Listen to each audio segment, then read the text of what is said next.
Today, I want to talk to you about your walking pattern. How do you walk? Because this is one thing that I have noticed with many of my clients. As we get older, we tend to not walk outside as much. So if you think about walking around your house or walking around an office, you tend to take shorter strides when you walk.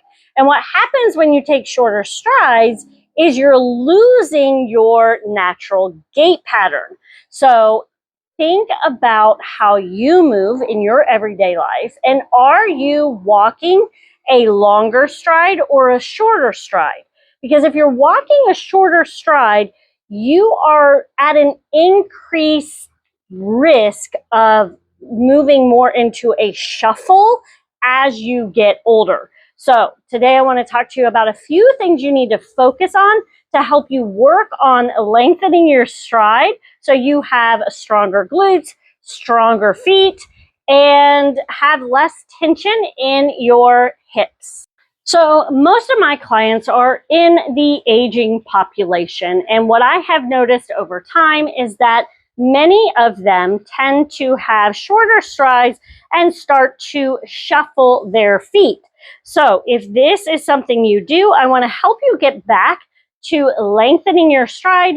And then also, if you are still walking, but you notice that maybe you are not walking as much as you used to, you're dealing with tight hip flexors, maybe your glutes are a little bit lazy, or you're dealing with tension and tightness and lack of mobility within your feet, this is for you. So the first thing that I want you to think about when walking is if you bring one foot back, I just want you to work on pressing up. Do you have that big toe mobility? So if you look at me pressing off with that foot, my big toe moves into a pretty decent 45-degree angle, or 90. I don't know, that might be a little bit past 90 degrees, right? That would be 90, so a little bit past 90. That is the mobility you want to have. When we have this stride behind us, we work on strengthening our powerhouse, that big toe. We work on strengthening naturally the glute and the hamstring every time we we move forward, and we also lengthen the hip flexor naturally. So every day in movement, you are getting a stretch in your hip flexor, which how many people talk about tight hip flexors? You would get a natural stretch, you would get a natural glute strengthening, and you'll work on strengthening and mobility of the foot.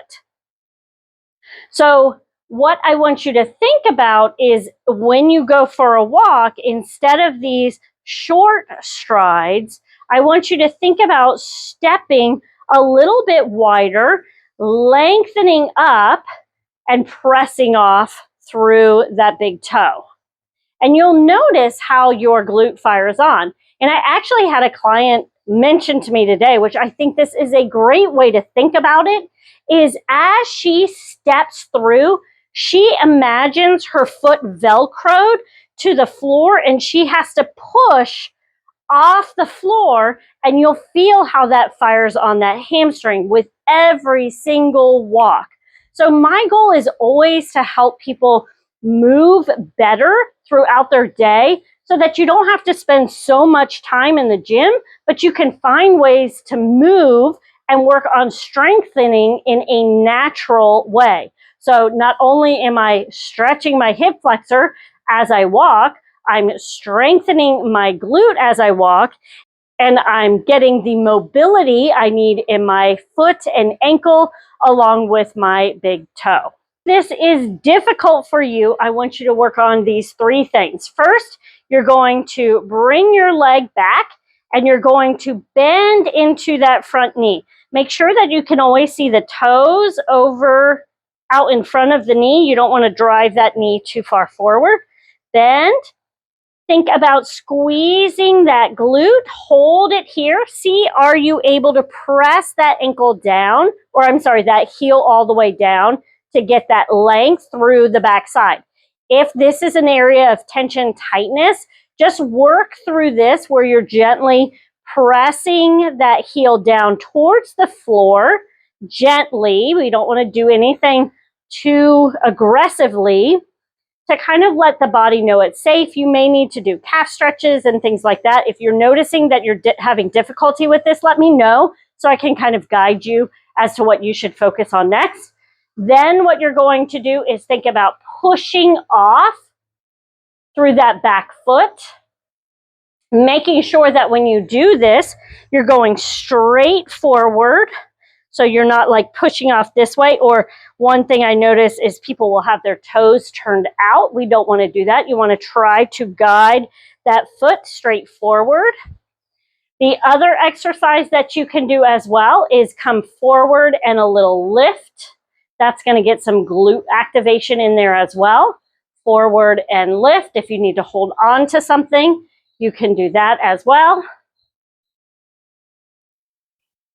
So that gives you some glute strengthening, some hip flexor lengthening, and big toe push off. And then from here, just even a little press through and slide.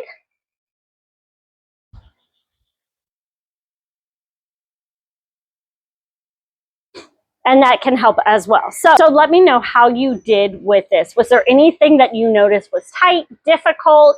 Let me know so that I can help you. If you like this video, make sure to like and subscribe. Ask me any questions you have in regards to movement and balance.